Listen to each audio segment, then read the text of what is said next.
आमच्या सगळ्यांची जबाबदारी आहे. आज जिल्हा परिषदेमध्ये आम्ही 5 जण आहे, कदाचित तिथे आमची सत्ता नसेल पण आम्ही ताकदीने त्या ठिकाणी उभं राहणार आहे. ताकदीने पंचायत समिती असेल, आमदारकीचा असेल, हा सगळा फंड या परिसरामध्ये गावागावामध्ये आता लोकांची भावना काय की अरे सगळ्या सत्ता या तालुक्याच्या यांच्या बरोबर आहे, पण विकास कामामध्ये उद्याच्या काळामध्ये आम्हाला त्या ठिकाणी कमी पडायचं नाही. चांगलं काम, चांगली भूमिका या तालुक्यातल्या सर्वसामान्य माणसाला वाटलं पाहिजे.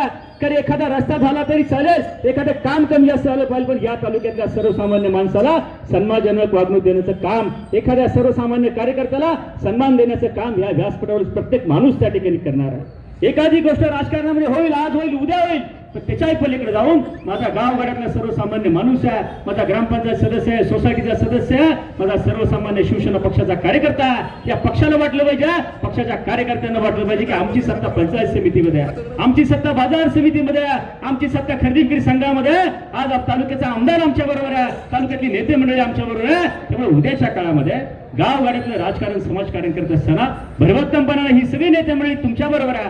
हा तालुका एका वेगळ्या दिशेने घेऊन जाण्याचं काम आपल्याला त्या ठिकाणी करायचं आहे. आणि मला खात्री आहे, विश्वास आहे की विद्याताई मोहिते या लोकनियुक्त सरपंच म्हणून त्यांनी 5 वर्ष काम केलेलं आहे. प्रदीर्घ अनुभव त्यांच्यावर आहे, प्रशासन शासन कसं चालवायचं असा अनुभव त्यांच्यावर आहे. सभापती म्हणून अतिशय चांगलं काम त्या ठिकाणी करतील. मंगल भाऊ देखील तरुण तडफदार कार्यकर्ता, वेळप्रसंगी शेतकऱ्यांच्या आंदोलनामध्ये एकदा जेलमध्ये त्या ठिकाणी जाऊन आलेला.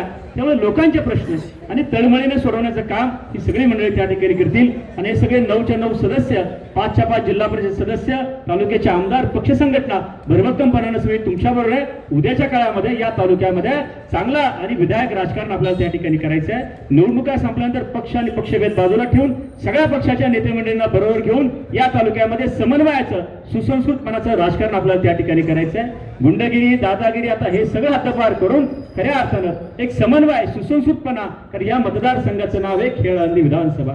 कारण ज्या अलंकापुरींच्या माऊलींच्या आळंदी या खेड तालुक्यामध्ये आहे, त्यामुळे सुसंस्कृतपणाचं राजकारण नव्या पिढीच्या माध्यमातून देखील या तालुक्यामध्ये उद्याच्या काळामध्ये तुम्हाला दिसून येईल.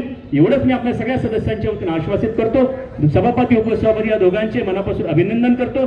आणि जिल्हा परिषदेच्या माध्यमातून आम्ही 5 सदस्य ताकदीने भरभक्कमपणाने तुमच्या प्रत्येक प्रश्नासाठी या तालुक्यामध्ये, या तालुक्याच्या आमदार आदरणीय बाबा शेटकाळे यांच्या बरोबर खांद्याला खांदा लावून या तालुक्यातल्या सर्वसामान्य माणसाला जे जी मदत लागेल ते करण्याचं काम आम्ही सगळे सदस्य करू, एवढंच आपल्या सगळ्यांना आश्वासित करतो. आपल्या सगळ्यांच्या वतीनं प्रत्येक त्या दोन्ही नवनिर्वाचित सदस्यांचे मनापासून अभिनंदन करतो. धन्यवाद.